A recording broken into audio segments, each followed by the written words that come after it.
Okay, take a look at this. Notice that glaring, bold-faced word right in the middle of this score report?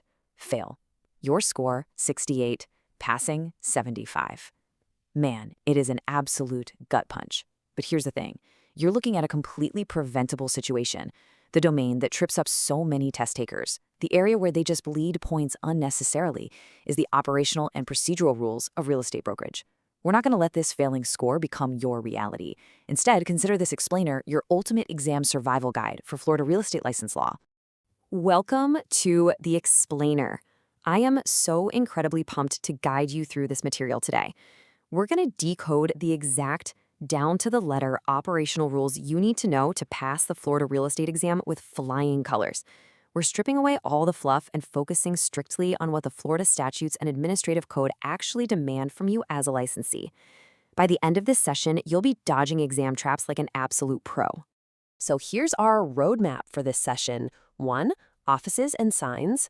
2. Advertising rules. 3. Getting paid. 4. Sharing commissions. And 5. A rapid review quiz to really lock it all in. All right, let's jump right into Section 1. Offices and entrance signs. This is all about setting up shop the legal way. Now, Florida is incredibly specific about physical office spaces. According to Chapter 475.22, a broker's office literally has to be at least one enclosed room in a building of stationary construction. So, no pop-up tents, no motorhomes, but the highly testable area here, that's the entrance sign.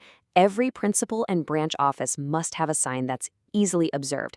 It's got to contain the name of the broker, the trade name if there is one, and please pay close attention to this, the exact words licensed real estate broker or LIC real estate broker. Not realtor, not real estate agent. Write that specific verbiage down right now because exam writers love, and I mean love, to test you on those exact words.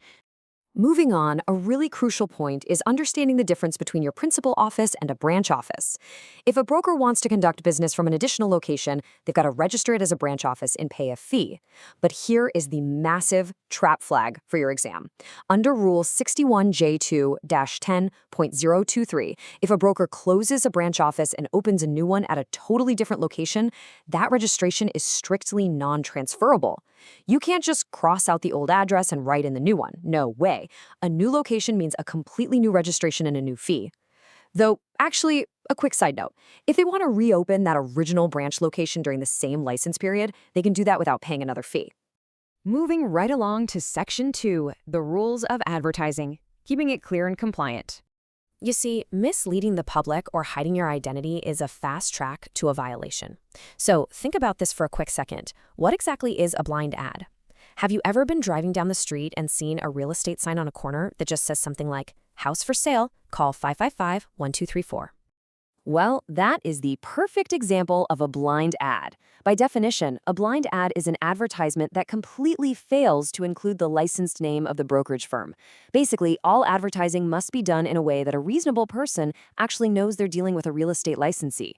If you omit the registered brokerage firm's name, boom, you're committing a violation. That registered brokerage name is the absolute most critical missing ingredient that defines a blind ad on your exam. And hey, these advertising rules apply strictly to the digital age, and team structures too.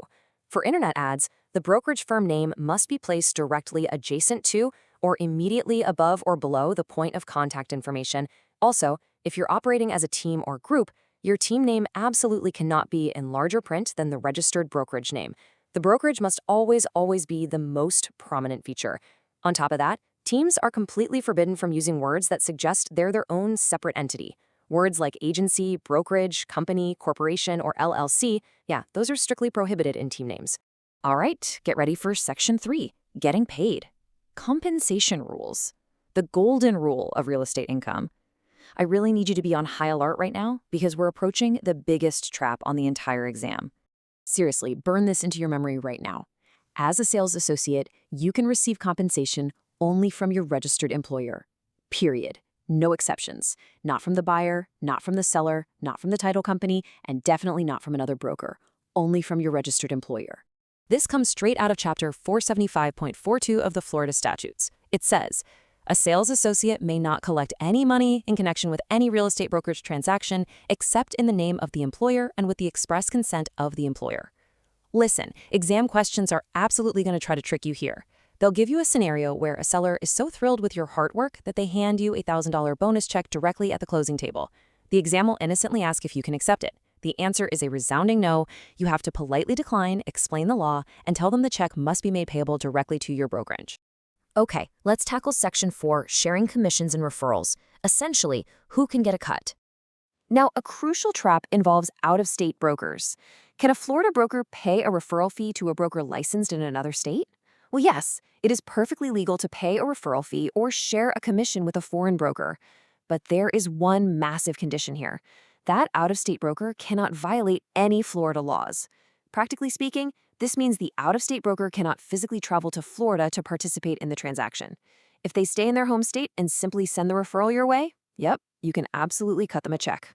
But what about unlicensed people? The statute is crystal clear on this one.